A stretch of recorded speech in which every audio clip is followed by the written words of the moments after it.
ဒီဘက်က emitter တွေထွက်လာတယ်အောက်ပုံကိုလည်းထားရရောက်တယ်ဒီမှာ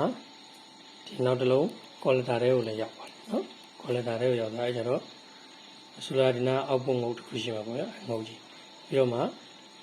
collector တွေကိုရောက်ပါမယ်နော် collector နောက်ပြီးတော့မှ IGBT ဖြစ်ရှိမယ်အဲ့တော့အဲ့ emitter ကဘယ်ထွက်သွားမလဲဆိုတော့ကြည့်အောင်အဲ့တော့ဒီ emitter ကဒီမှာဒီ emitter ဒီဘက်နော်အဲ့ emitter ထွက်သွားပြီးသူကလည်းဒီကနေပြီးတော့မှအောက် circuit အောက်ကနေဒီအနှုတ်ကိုရောက်အဲ့ဒါဟုတ်မဟုတ်ကြည့်အဲ့တော့ဒီမှာ emitter မှာကျွန်တော်ထောက်လိုက်မယ်အဲ့တော့ထောက်ပြီးတော့မှဒီမှာအနှုတ်မှာတိုင်လိုက်နော် sorry မမြင်အောင်နှုတ်မှာတိုင်လိုက်နော်အနှုတ်ကိုရောက်သွားဆိုလိုတာဒီကောင်ဒီအနှုတ်နဲ့တစ်ဆက်တည်းဆိုတော့အနှုတ်ကိုပေးလိုက်ဒါဆိုတော့အောက်ပုံငုတ်တငုတ်ကဒီနားမှာနော်သူတို့နှစ်ခုဒီက emitter နဲ့ဒီက collector နဲ့ဆက်ထားတဲ့စုံချက်မှာနော်ဒီက emitter နဲ့ဒီက collector နဲ့ဆက်တဲ့စုံချက်မှာအောက်ပုံငုတ်တငုတ်ရှိတယ်အဲ့ဒါခဏမှတ်ထားမယ်နော်ဒီဘက်ကိုဆွဲလိုက်တော့ဒီဘက်က emitter နဲ့ဒီဘက်က sorry မမြင်အောင်နော်ဒီဘက်က emitter နဲ့နော်ဒီမှာလာတယ်ဒီဘက် collector နဲ့နော်ဆိုလိုတာဒီဘက်က emitter နဲ့ဒီဘက်က collector နဲ့အဲ့စုံချက်မှာကျွန်တော်ဘူကြီးတခုရှိတယ်နော်အဲ့ဘူကြီးကိုကြည့်အောင်အဲ့ဘူကြီးကဒီဝါယာချိုးကြီးနော်ဝါယာချိုးကြီးကဒါ current and transformer တနည်းအားဖြင့်အဲ့ဝါယာချိုးကြီးကနေဒီဘက်ထွက်သွားပြီးဒီငုတ်တွေကိုရောက်သွားအထွက်ငုတ်တွေကိုရောက်သွားနော်ထွက်ငုတ်ဒီဘက်ကအထွက်ငုတ်တခုဒီဘက်ကအထွက်ငုတ်တခုနော်အဲ့တော့အဲ့ဝါယာချိုးကြီးကိုကျွန်တော်တို့ကပွိုင်ချိုးတစ်ခုအနေနဲ့ဆိုလိုက်နော်တစ်ပတ်ပဲဆိုတော့အများကြီးပတ်နေတာနော်အဲ့တော့ဒီမှာအောက်ပုံငုတ်တငုတ်ရပြီအဲ့ဝါရကျော်ဒီမှာအောက်ပုံငုတ်တငုတ်ရပြီနောက်အဲ့နှစ်ငုတ်ကနေဘယ်ကိုရောက်သွားလဲဆိုတော့အဲ့အောက်ပုံငုတ်နှစ်ငုတ်ကနေကျွန်တော်ဘယ်ရောက်သွားလဲဆိုရင်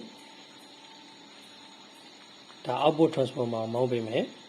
ငုတ်ဖြစ်သွားပြီနော် output transformer ဟိုဒီဘက်ကနေကျွန်တော်တို့ဒီဘက်ကနေထွက်ဒီ wiring socket ဘက်ပေါ့နော်3စပင်ရောက်သွားမယ်3စပင်အလယ်ကနေပြီးတော့မှအလယ်ငုတ်ကအနှုတ်ပြင်မယ်ဘေးနှစ်ငုတ်ကကျတော့ဒီအဲ့ဒီဆိုတာပေါ့ power rectifier တွေဒီရောက်ပါနော် diode တွေဒီရောက်ပါအဲ့ဒီအပေါင်းထွက်သွားဒီငုတ်ကပေါင်းထွက်သွားအဲ့ဒီကောင်တော့ current sense ကဒီထဲမှာဒီကတော့ဒီဟာကျတော့အတုပ်ကြီးတစ်ပတ်ထဲပဲတစ်ခုတည်းပဲပေါ့နော်ဒီဘက်ကကျတော့ဒါအကွာသေးလေးတွေအများကြီးပါမယ်အဲ့ဒီဟိုလောက်တာပေါ့နော် current sense လို့နော်ဒီကနေဒီမှာနာမည်ထွက်တာနော်အဲ့ဒီလောက်မယ်ဒီကောင်ကတော့ဒါ bus transformer မောင်းပေးမဲ့ကောင်ဒီကောင်ကျဒီ transformer ကျတော့နော်အဲ့တော့ဒီဘက်မှာလည်းကျွန်တော်ဒီအထွက်မှာလည်းcapacity တစ်လုံးရှိအဲ့ဒါကောင်ဒီကောင်နဲ့တူတူပါပဲเนาะအပေါင်းနဲ့နှုတ်ကို sorry ဒီနားမှာ capacity ပါမယ်အဲ့လိုတက်တာလေဒီကောင်လေးတွေကကျတော့ဒါ RC အတွက်เนาะဒီဟွာတွေ resistor ပါမယ် capacitor ပါမယ်เนาะ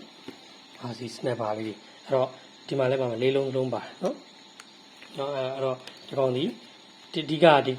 ဒီ transformer main transformer ကြီးကိုမောင်းနေတဲ့ဒီမှာဒီဟိုပါပေါ့ IGBT လေးလုံးနဲ့เนาะဒါဟိုပါပေါ့เนาะ full rich နဲ့မောင်းထားတာအဲ့လိုမျိုးလေးတွေဆွဲထားလို့ရှိရင်ကျွန်တော်နောက်လုံးနေလာလို့ရှိရင်ဒါတန်းပြီးတော့လွယ်ကူနဲ့ဒါ circuit balance ကိုတည်သွားမှာဖြစ်တယ်